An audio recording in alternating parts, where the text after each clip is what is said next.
Hey everybody, Jabman025 here. Today I'm taking a look at only my fourth 1144th high grade Graham's Union Flag Custom.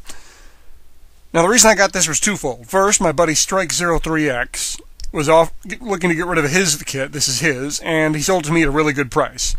Two, ever since I saw the flag at Gundam 00, I had an idea for a custom version of that mech. That being a Blue Angels flag. The flag was already kind of like a fighter jet, and it was already kind of related to the United States of America. Now, for those of you who do not know what the Blue Angels are, they are a U.S. Navy flight team that shows up all around the country, and around the world for that matter, for air shows, and they show off, their flying skills. Now, first thing out of the box is, this is a pretty simple kit. This is a grand total of 3 plates.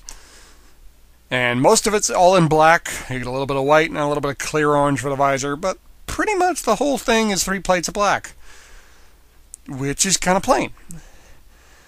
Now, because I'm going to be repainting this, the whole thing has got to be changed from their color. I think I used one piece that was internal frame on this. So, I primed the whole thing. People ask, do you prime stuff, do you not? Depends. In this case, you have to, because I'm changing a black to a blue and a yellow. When you're changing that dark of a color to that light of a color, you have to. And anytime you're using 2 different colors, as you see here, if I'm using 2 different colors, I absolutely have to prime. I don't care what colors they're becoming.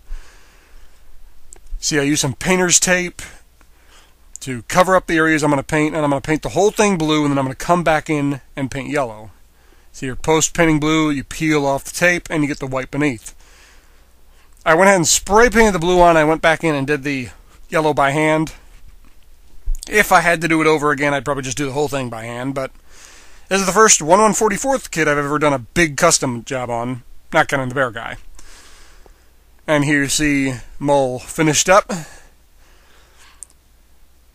Now, there's a few problems with this kit. We have a whole lot of pieces that do not want to stay on, especially in the head area. The legs tend to want to fall off a lot. The wings are kind of finicky. There's a lot of little finicky things wrong with this kit. You can see it comes with that shield, which you know what to call that, and you got that gun over there on the side. It kind of wants to hold the gun. It doesn't have to really drop it, but it does have a little bit of issue holding the gun, or at least even. The hands are just bracket hands. You see, I left a little bit here white and left a little bit of it alone. Kept a little bit of black in there. This kit is pretty sticker heavy if you don't paint it, so keep that in mind too. Now, other accessories, you do get this beam saber, or what they call as a plasma sword. It's all white, so obviously you have to paint that. I'm not going to be using it for this particular project, so I didn't, but you can hold that no problem. That's not a problem. No issues there. Now, this does transform into a flight mode, which is primarily why I was interested in this kit, to kind of get this look of a fighter jet.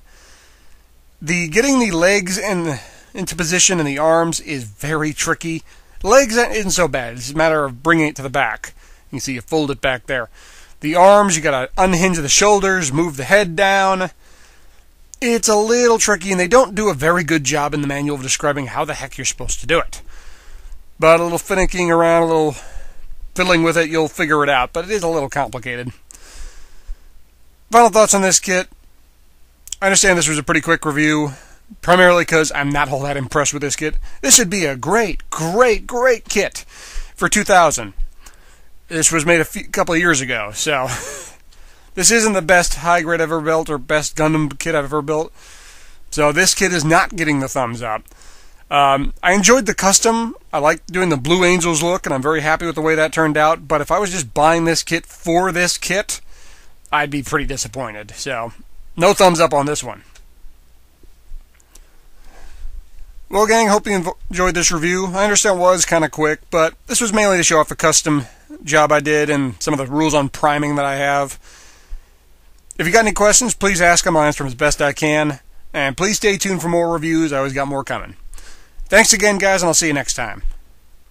Oh, and one more thing.